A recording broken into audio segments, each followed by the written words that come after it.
दोस्तों नमस्कार, स्वागत, अभिनंदन एक बार फिर आपका घंटा टॉप में। और देहरादून से मैं पहुंच चुका हूं कोटद्वार, और डीजीपी उत्तराखंड पुलिस महानिदेशक यानी कि डीजीपी उत्तराखंड से मुलाकात बहुत ही शानदार रही। ये मुलाकात मुझे लगता है कि अब तक की सबसे बड़ी मुलाकात होगी किसी भी बेरोजगार जो संगठन है या फिर कोई दूसरे संगठन है, उनकी भी किसी ऐसी मुलाकात नहीं होगी जितना आज राम कंडवाल ने मुलाकात कर दी। और भर्ती का एकदम फिक्स हमने कर दिया है, एकदम फिक्स।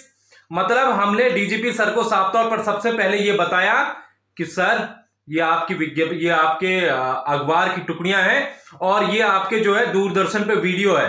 ये आपने कहा था कि अप्रैल के पहले हफ्ते में एसआई की भर्ती आएगी और मई के पहले हफ्ते में कांस्टेबल की भर्ती आएगी, ये हमने कहा। उसके बाद डीजीपी सर ने तुरंत पहली बात बोली कि मैं आज एक वीडियो जारी करूंगा अपने फेसबुक, ट्विटर और दूसरे प्लेटफॉर्म पर, और प्रदेश के तमाम युवाओं को जो पुलिस भर्ती की तैयारी कर रहे हैं उनको मैं संबोधित करूंगा और उनसे कहूंगा कि अफवाहों पर ध्यान मत दो। कोई कोरोना के कारण भर्ती टल नहीं रही है, कोई जो है दूसरी जो भी चीजें हैं उन अफवाहों पर आप बिल्कुल भी ध्यान मत दो। तो दोस्तों, आपको इस वीडियो में पूरा बने रहना है। डीजीपी सर से क्या क्या बातें हुई, क्या क्या मुलाकात हुई और किन किन बातों पर चर्चा हुई, ये तमाम चीजें, नोटिफिकेशन कब आएगा, तमाम चीजों पर आज हमने उनसे खुलकर बातचीत की और उन्होंने भी हमसे खुलकर बातचीत की।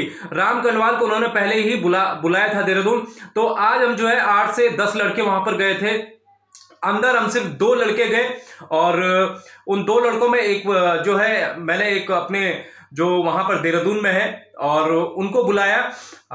उसके बाद हुआ ये दोस्तों कि सबसे पहले मैंने अपना परिचय दिया, तो उसके बाद हमने सीधे डीजीपी सर यानी कि अशोक कुमार ने सीधे तौर पर कहा कि भैया भर्ती रुक नहीं रही है। हमने बोला कि सर एसआई की भर्ती तो आ जानी चाहिए थी, आपने तो कहा था 31 मार्च तक कि फिर अप्रैल के पहले हफ्ते में आ जाएगी।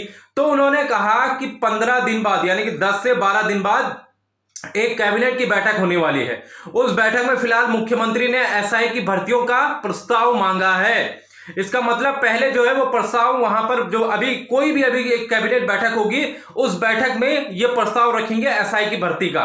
उसमें दरअसल 67 पदों को लेकर हेरफेर है, बाकी जो 100 कुछ पद हैं वो ठीक है। डीजीपी सर ने कहा कि अगर आप बोलिए कि ये तुरंत अगर हम जारी कर सकते हैं, अगर 100 कुछ पदों पर भर्ती चाहिए तो तुरंत जारी हो जाएगी, लेकिन मैं चाहता हूं कि खुद 167 पदों पर यह भर्ती जारी हो, मतलब 170 के करीब पदों पर भर्ती जारी हो।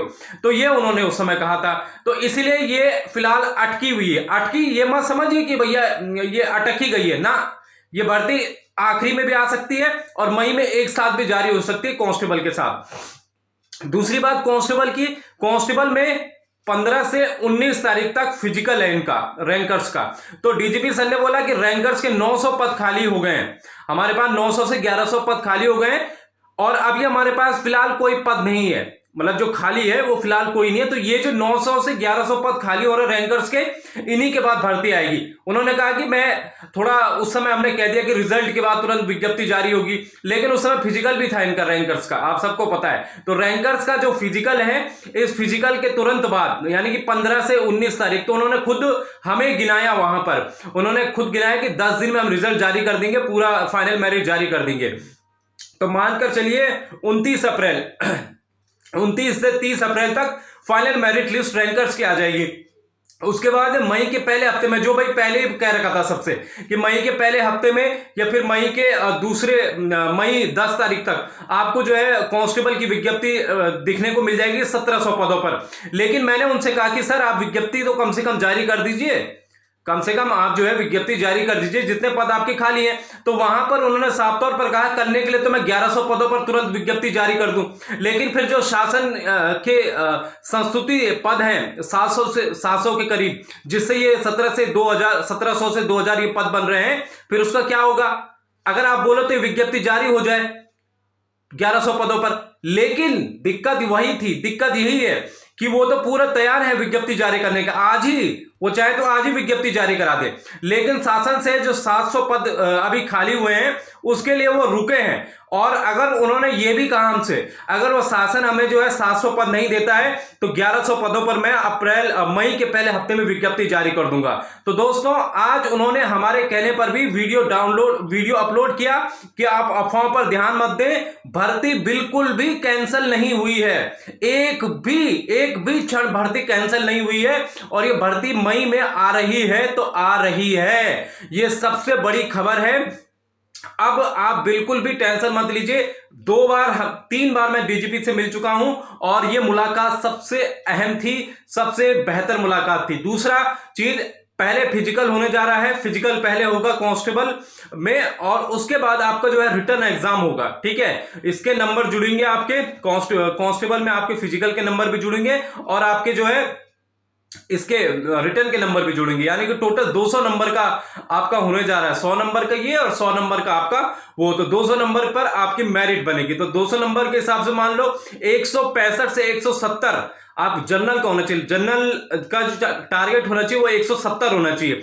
दूसरी चीज मैं बता दूं, लड़कियों के, मक्खी भी आ रही थोड़ा खैर कोई बात नहीं। दूसरी चीज ये है कि लड़कियों के 30% लड़कियों के पद होंगे इसमें, दोनों भर्तियों में, एसआई में भी और कांस्टेबल में भी 30% लड़कियों के पद होंगे। तो लड़कियां बिल्कुल भी अब डाउट में ना रहें कि उत्तराखंड में कांस्टेबल की भर्ती या फिर एसआई की भर्ती में उनका नाम नहीं होगा, बिल्कुल होगा, पुरजोर तरीके से होगा। आज खुद हमें पता चल गया इसका। और सबसे बड़ी बात, मैं शुक्रिया करना चाहूंगा डीजीपी साहब का, जिन्होंने जो है हमारे कहने पर आज उन्होंने वीडियो अपलोड भी कर दिया। और जो दूसरे लोग अफवाह फैला रहे थे कि अरे राम कटवाल कुछ नहीं करता, ये तो सिर्फ अफवाह फैलाता रहता है, ये करता है वो करता है, आज उन्होंने उनके मुंह पर ताला जड़ दिया। ये ताला बहुत ही खतरनाक ताला था, क्योंकि एक डीजीपी राम कटवाल हमारे कहने पर, एक बेरोजगार मंच के अध्यक्ष होने के नाते राम कटवाल के कहने पर वो आए, उन्होंने कहा कि मैं आज ही एक वीडियो अपलोड करता हूं और उन्होंने तुरंत वो वीडियो भी अपलोड कर दिया। मैं बहुत बहुत आभारी हूं डीजीपी साहब का, बहुत आभारी हूं। उन्होंने मुझे बुलाया और एक वीडियो अपलोड भी कर दिया। इसके साथ साथ दोस्तों थोड़ी बहुत खामियां थी वहां पर, वो उन्होंने साफ तौर पर कही कि इन खामियों से आपको डरना नहीं है, हम पूरा संघर्ष है। और जब से मैं डीजीपी बना हूं तब से इस भर्ती प्रक्रिया पर सबसे ज्यादा योगदान अगर किसी का है तो खुद उनका ही है, और ये बात उन्होंने वहां पर दर्शाई भी। और दोस्तों एकदम मतलब सबसे पहली प्रायोरिटी में अगर कुछ है डीजीपी सर का तो सिर्फ पुलिस की भर्ती है। वो हमारे सामने कार्मिक विभाग को भी फोन लगाते रहे, वो हमारे सामने जो है दूसरे विभाग को भी फोन लगाते रहे।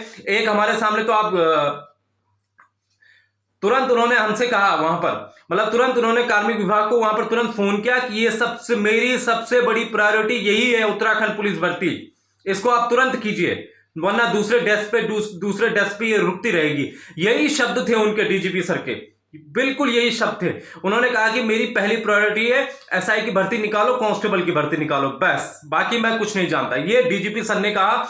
बहुत आभार, एक बेरोजगार मंच के अध्यक्ष के नाते बहुत अच्छा लगता है जब कोई इतना बड़ा अफसर ऐसी बातें करता है। तो आप लोगों को बिल्कुल भी अब बस ये हो जाएगी कि बस मई आ गया और अप्रैल फिलहाल आप छोड़ दीजिए, क्योंकि अप्रैल तो मैंने कहा नहीं था, अप्रैल एसआई का कहा था, वो डीजीपी सर ने कहा था, उन्होंने खुद जो है अपनी बात रख दी।